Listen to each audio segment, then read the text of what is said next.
All right, back to boring news. Pete Buttigieg asked if the FAA system is out of date. We're continuing to follow The answer is yes, by the way. Wild developments this morning that brought air travel to a standstill today. I gotta pee again. An outage of an FAA system is causing still big flight disruptions across the United States. Thousands of flights have been delayed or canceled because of it. The FAA did lift the ground stop and flights are resuming, which is great news. But this also now in its place, there are big questions about what this really means about commercial travel and what happened here. Joining me right now is Transportation Secretary Pete Buttigieg. Secretary, thanks for coming in. I really appreciate your time in the middle of all this. What is your understanding about what happened today? So here's what we know. This was a safety system that produces what are called NOTAMs, or notices to air emissions. This is different from the other part of the FAA's operation, the air traffic control system. So this is not the system that lets aircraft know where other aircraft are. But what it is a standardized, uniform way for getting important safety messages out to airports, aircraft, and airlines. For example, if a runway is closed, or if there's a military or space operation coming up in a certain sector, or maybe a navigation beacon is out, something that a pilot would need to know for safety reasons. Very important, of course, for that information to be flowing efficiently. Somewhere overnight, there was an issue with irregularities in the messages that were going out that reflected a bigger systems issue. And this morning, as of about 7 o'clock, there were still problems validating that the messages were going out. So for safety reasons, to make sure that every aircraft that took off was doing so safely, FAA implemented a ground stop lasting about an hour and a half, from about 7:30 to 9, to make absolutely sure that the messages were moving correctly and that the information for safety purposes is working the way it should. That has happened. That's the good news. Flights are operating, though we are going to see the ripple effects from that this morning's delays working through the system during the day. Now we have to understand how this could have happened in the first place, why the usual redundancies that would stop it from being that disruptive did not stop it from being disrupted this time, and what the original source of the errors or the corrupted files would have been. Any indication that there was a cyber attack involved? There's been no direct evidence or indication of that, but we are also not going to rule that out until we have a clearer and better understanding of what's taking place. But again, no indication of that at this time. You know, I was looking back after Southwest's meltdown over the holiday with their system. You had said that the airline, in your words, were that they, quote, needed to find a way to really rebuild trust and confidence. When this happens, when something like this happens and it's an FAA system, does the FAA need to do the same? Well, certainly when there's an issue in the FAA that needs to get looked at, we're going to own it, same as we ask airlines to own their companies and their operations. But the bottom line for us is always going to be safety. It is an extraordinary thing that millions of passengers fly through the air every year, and it is the safest way to travel in the United States. We work very hard to keep it that way, including being extremely conservative anytime there's any question or any irregularity about that. It's an extraordinary record in terms of safety, but we've also got to make sure there are efficient operations. Air passengers have been through a lot, especially in the course of the last year with the disruptions that we've seen. We've been able to make some major gains in terms of accountability for airlines when it comes to their customer service. We equally have to make sure that FAA has the systems, the staffing, and the operations that it needs to serve air passengers well. One of the top Democrat in the House Transportation Committee this morning says that I don't know what it is about Pete Buttigieg, but I just do not trust him. And don't say it's because he's gay or whatever, not the LGBT faux shit, okay? But, like, there's just something so untrustworthy about the way he describes situations, okay? I don't know what it is.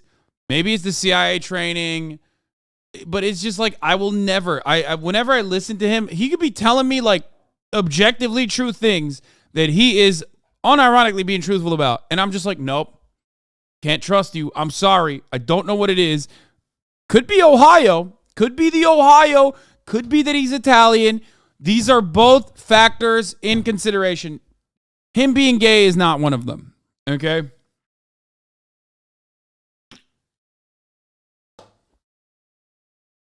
He is both Italian, Malta, and also the proximity to Ohio. Indiana, Ohio, same shit. Okay? Indiana, not a state. Ohio, actually a state. Basically, Indiana, if it was a state. That what this does is it begs the question about the current state of technology infrastructure of the FAA. Is the system out of date? Well, the system is continuously being upgraded and improved, but I think that is one of the key questions that that we have to look at based on what we saw overnight. I did speak to the chair and to members of Congress on both sides, and reached out to members in both chambers this morning just with operational updates after I briefed the president. And I welcome the attention from Congress, especially because we're coming up on the period when the FAA.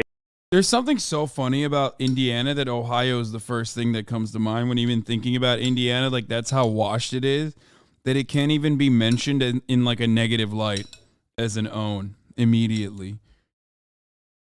I guess that's the one thing Ohio has going for it.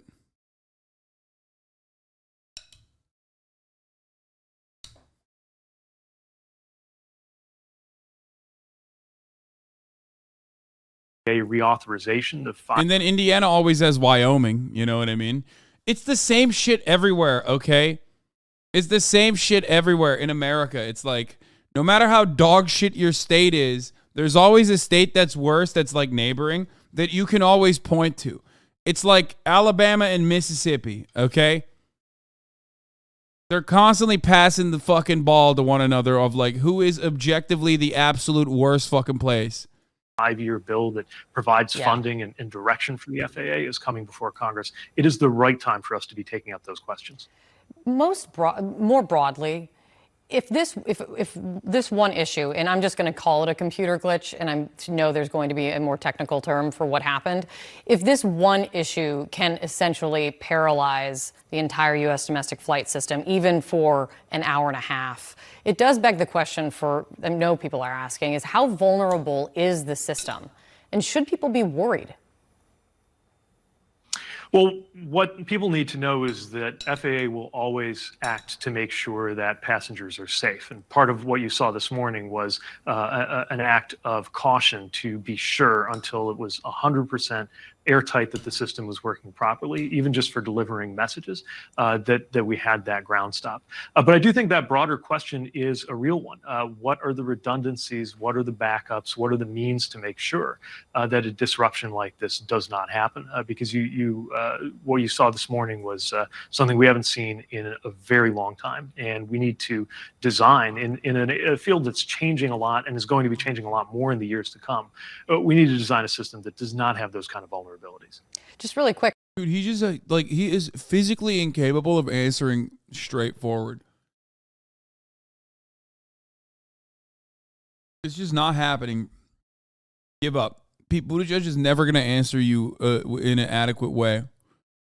Oh, we just got to make sure that, like, if there are redundancies, we will work to make sure that those redundancies are addressed, and those redundancies are always going to be analyzed and investigated. He just, oh, God.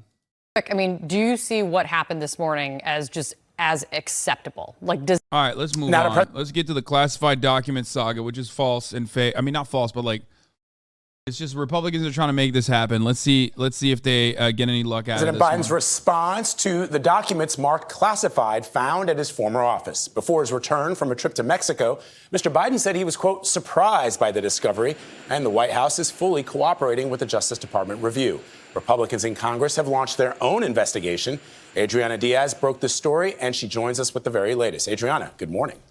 Good morning, Vlad. One question lawmakers want answered is how much Mr. Biden knew about the presence of the roughly 10 documents and when. CBS News has learned the president was informed on November 2nd, the very day the documents were discovered, less than a week before the midterm elections. People know I take classified documents and classified information seriously. In Mexico Tuesday, President Biden said he was surprised to learn classified government records were discovered in November at a private office he used after his vice presidency. But I don't know what's in the documents. I've turned over the boxes. They've turned over the boxes to the archives, and we're cooperating fully with the review, and which I hope will be finished soon. A source tells CBS News Mr. Biden was informed the day the documents were discovered. Another source tells us the documents, which were found inside a box in a locked closet, had multiple levels of classification and included highly classified material. The Republican-led House Oversight Committee has announced it is launching an investigation and asked the White House for all documents retrieved from President Biden's personal office and a list of who had access to that office. This happened November 2nd. Joe Biden said he would be the most transparent president in American history. Why are we just now learning this? The inquiry is drawing comparisons to the investigation into former President Trump's handling of classified documents. In that case, more than 300 were recovered from Mar-a-Lago last year after Trump resisted multiple requests to turn them over. Trump Tuesday questioned the lack of disclosure, posting, "Why didn't the Justice Department announce the highly classified documents found in the Biden?" I don't know, maybe because when the Justice Department was investigating your classified document shit, they also didn't want to announce it in a similar capacity. And as long as you were cooperating, which you stopped cooperating with, they were not going to announce it. As a matter of fact, they didn't even want to announce the raid. You're the one who announced it, dumbass. The raid. So, like, the fuck is this? What is this conversation?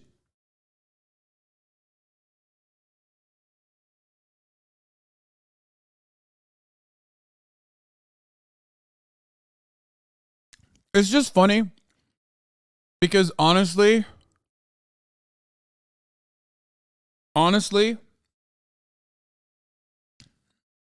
this is the Al Sharpton. What was it? Al Sharpton? Fuck. What was? Oh my God! It was was his name Al Sharpton? It was, right? I'm not fucking this up. No, not Al Sharpton. God damn it! Roy Moore versus Al Franken. Thank you. Not Al Sharpton. Sharpen.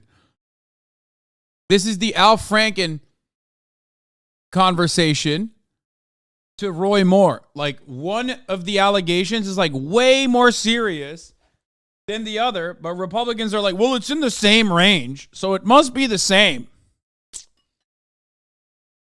Office before the election. Democrats pushed back against any wrongdoing by Mr. Biden. Should the discovery of President Biden's classified documents been disclosed before the midterms? What President Biden did was disclose this to the archives. I love archives. this, though. I mean, let him fight. I don't let law enforcement know.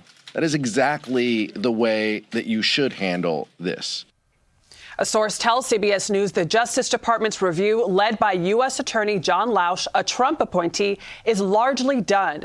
Republicans are asking top intelligence officials for a damage assessment. Gail? All right, Adriana, thank you very much. Now to the unrelenting storms hitting California, leaving more than a dozen people dead. Most of the state is under a flood watch, and now there's an avalanche risk as the snow piles up. Matt Rivers is in Douglas County, Nevada, with the latest. Good morning, Matt. Good morning. As the rest of the state, or most of the rest of the state, is dealing with record amounts of rain here in the Sierra Nevada mountains, as you can see, it has been nothing but snow, measured not in inches, but in feet. This morning, California inundated as catastrophic storms pummeled the state. In the Sierra Nevada Mammoth Mountain, getting dumped on. Authorities partially shutting down Interstate 80 due to high winds and whiteout conditions. The death toll climbing to at least 17, with that number expected to grow. We've had less people die in the last 2 years of major wildfires in California that have died since New Year's Day related to this weather.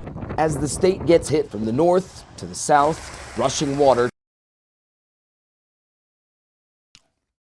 Stay with me, chat. Stay with me, chat. You tune in at the same time. I eat once a day. What I'm eating is your mother's pussy. Stop fucking saying, oh my God, you eat all the time. I eat at the same time every day. I'm live 8 hours a day. I just eat once a day, and it happens to be at the same exact time. If you tune in every single time at the same fucking time. Yeah, poor guy got banned for that, and now you got banned for asking. Okay?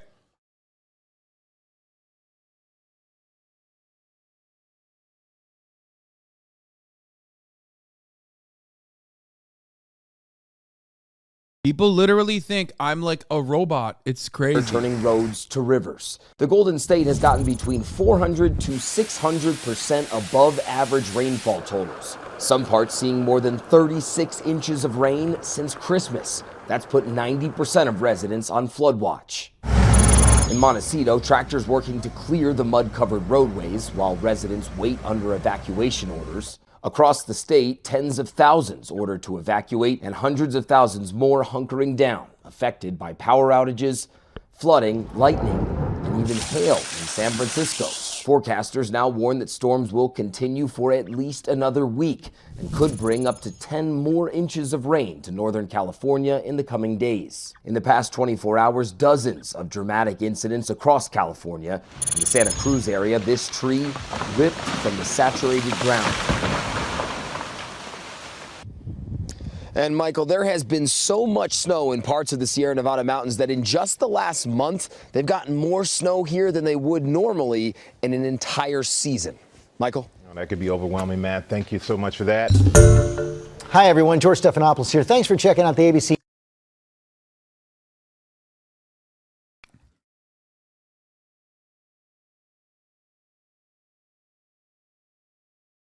Please bring back cooking streams. No, because I don't even cook.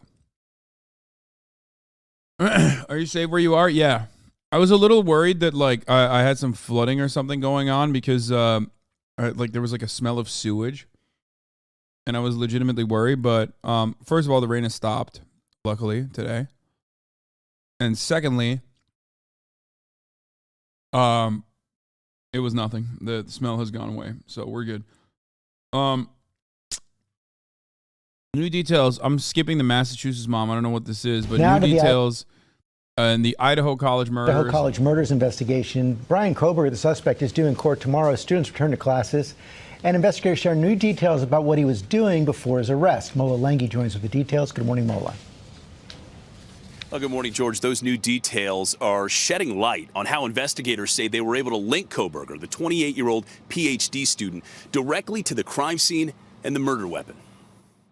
This morning, as the suspect accused of murdering 4 University of Idaho students prepares to head back to court, new details emerging about Brian Koberger's actions before his arrest.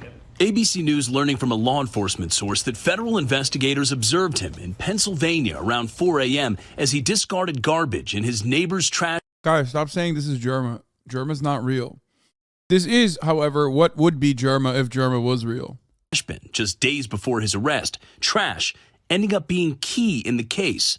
Police linking Koberger to the murders by collecting his father's DNA from trash outside the family home and matching that to DNA they say they discovered on the button snap of a knife sheath that was on the bed next to the body of victim Madison Mogen.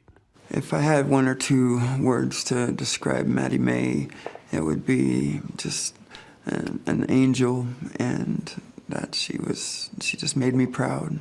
Ben Mogen speaking about his daughter Madison to ABC News and describing the moment law enforcement told him they'd made an arrest in the case. And he said, Ben, this is the day that we've been waiting for. Ben also describing his emotions while reading the evidence law enforcement say they had gathered against Koberger. I broke down and I just cried. I could only take so much of that, and I cried. I still haven't read the rest of it. The police affidavit claiming investigators believe the 4 college students were killed between 4 a.m. and 4:25 a.m. They say one of the surviving roommates was awake at the time of the murders and told police she witnessed the intruder, seeing a masked man coming toward her before he walked out through a sliding glass door, the roommate then locking her door. Police say later that morning, the 2 surviving roommates called friends to the house because they thought one of the victims had simply passed out and wasn't waking up. The 911 call finally coming around noon. Officials say the 2 surviving roommates are not suspects. Overnight, Kaylee Gonsalves' sister, Olivia, saying Kaylee and Madison did everything right that night. I don't understand how, like, they didn't see, there was no blood.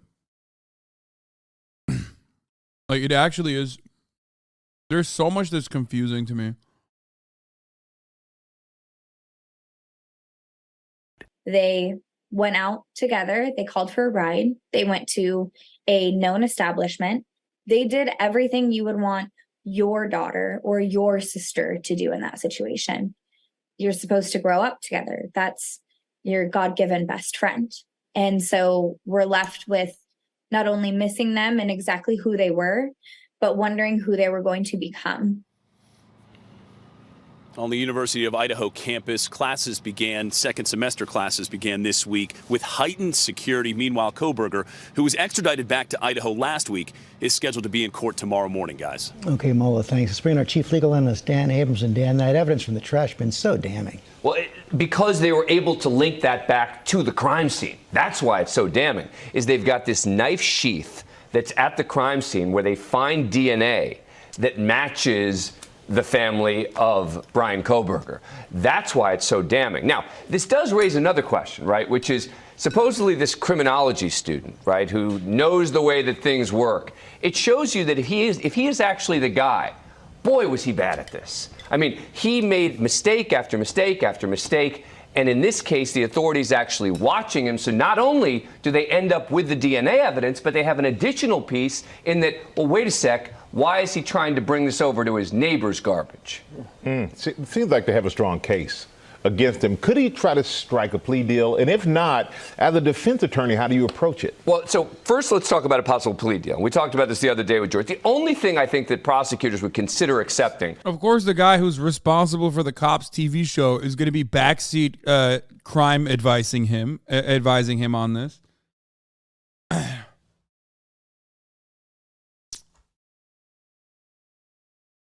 Would be a guilty plea, maybe to take the death penalty off the table.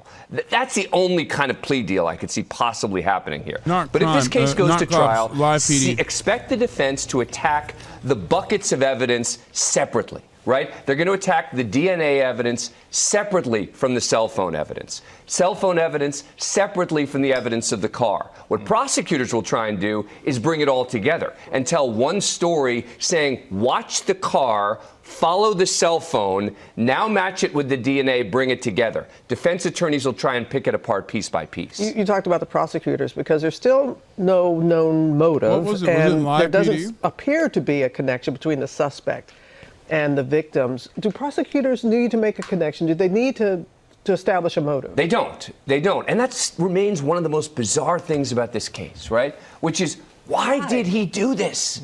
Why?